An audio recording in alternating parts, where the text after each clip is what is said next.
Switzerland be happy Ronaldo's left out of the team, or in a way, would they rather that he was in the starting 11? I think in general play, box to box, they'll probably be happy in the sense, sorry, unhappy in the sense that I think that they'll get more of a run from the two that will play up front, but I think in the box they'll be very happy he's not playing, because in the box he's still incredible. His movement, his eye for goal, his finishing is absolutely amazing. So I think there's two elements to that question. Listen, watching him warm up there and seeing him, what he's thinking about, the only thing he's thinking now is, when I go on there, I am going to... That's all he's thinking, and that is all we should be thinking about, because he's not going to let it... He's not going to let it just peter out. He wants to prove you wrong for all you said about him. No, he wants to prove Gary wrong. He wants to blank Gary it's again. It's really important that he's not a dementor in the dressing room now, isn't it? That it's all about Ronaldo. They're all tiptoeing around him. Oh, Ronaldo's been left out. He might be in a right temper. This is a World Cup last 16 match. He has to be a big man here, doesn't he? And get over it even temporarily, even if he's lying, even if he's acting, and make sure that that he's not sending out negative vibes to his team. Yeah, but we already said that, but that's already happening. If you look sometimes at the body language that he's strolling on the field, you can see already that he's irritated. He doesn't look like a good actor, Nigel. It doesn't look like a good actor, but you can tell, and especially the way how he's behaving for the last couple of months. At national team, but also at club level. But at this stage right here, the World Cup, your team got a chance to go through the next stages. Sometimes you have to be the bigger man. Support the youngsters as well. Be a proper role model and a leader inside of the dressing room, regardless of your own situation. And that's what he needs to do. But it is really hard for him, from us looking from the outside. I don't think he can accept the fact that he's not playing. No, the coaches obviously yesterday mentioned that he wasn't happy and he's sulking. But actually, does he want to play him anyway? Does he want to play him anyway? That's the question. Does he want him in the team? Because the reality is Ten Hag didn't want him in the team because he thought they were a better team without him. Yeah. Does the Portuguese coach think the same? So good in that first half. We've been teaching Nigel a few expressions, okay? So Fernando Santos looks like a man who by mistake has run his own dog over because he looks so sad all the time. Right. He must be buzzing inside.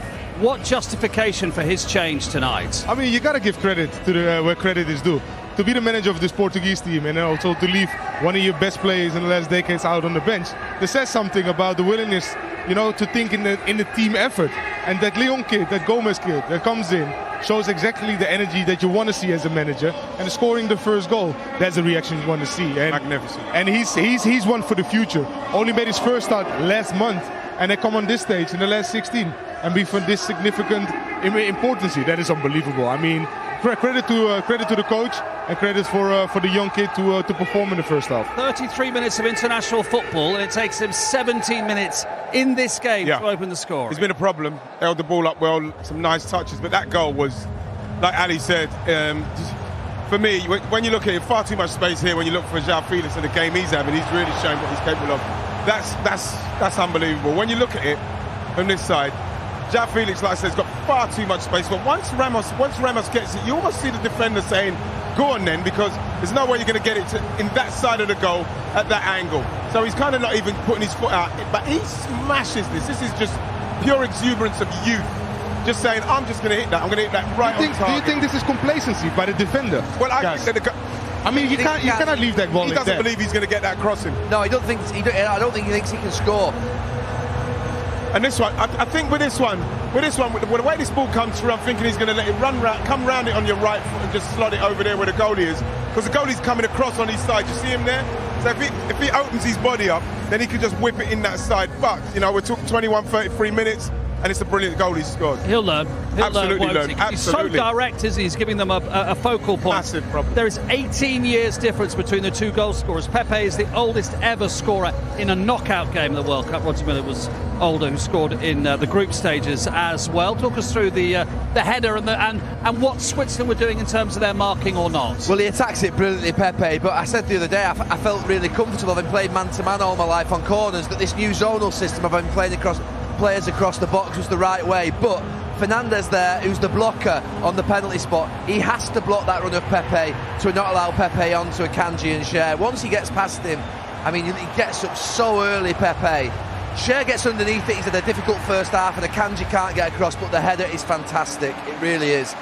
It is bad defending. It is really bad defending. They're going to have to surely go back to 4-2-3-1 simply because they're playing with the 5 at the back. Xhaka's dropping in there. There's so much space for Bernardo Silva. Felix, who's having an unbelievable game, and to run into and do all this. It's like They're literally, I don't know what they're doing. They're going to have to change that. Some flowers blossom when they're no longer in the shade. We got Is that what's going on? Another English phrase, yeah? Just thinking about Just Felix. Felix just suddenly looks, and listen, you've all played with brilliant players, and sometimes definitely. you are a little bit intimidated. Even Yes. subconsciously, I've got to give them the ball, whatever. Suddenly, they're puffing out their chest. Yeah, but playing. that is something also that you find also in a squad with young players.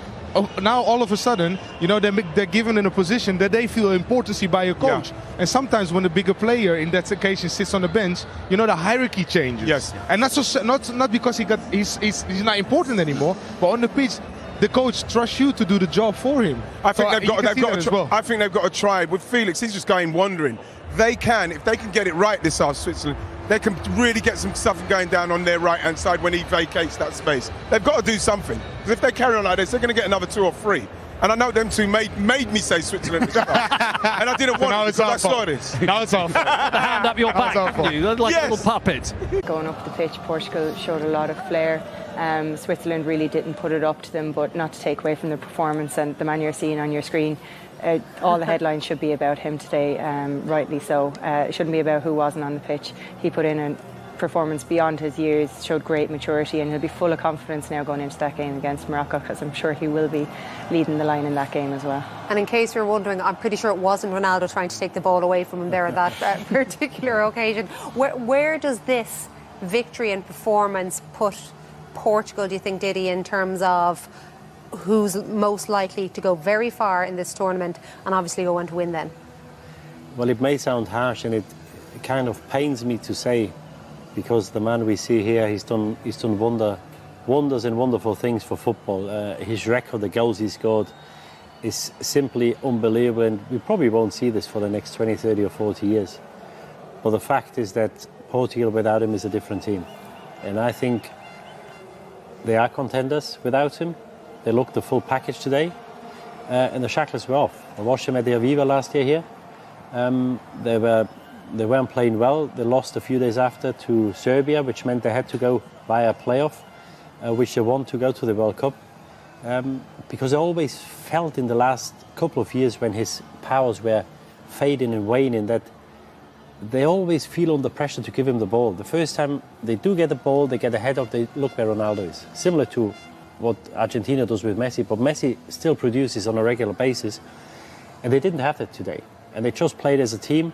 Obviously, then the kid comes in, he scores a hat-trick in his first start at a World Cup. Wonderful team performance, and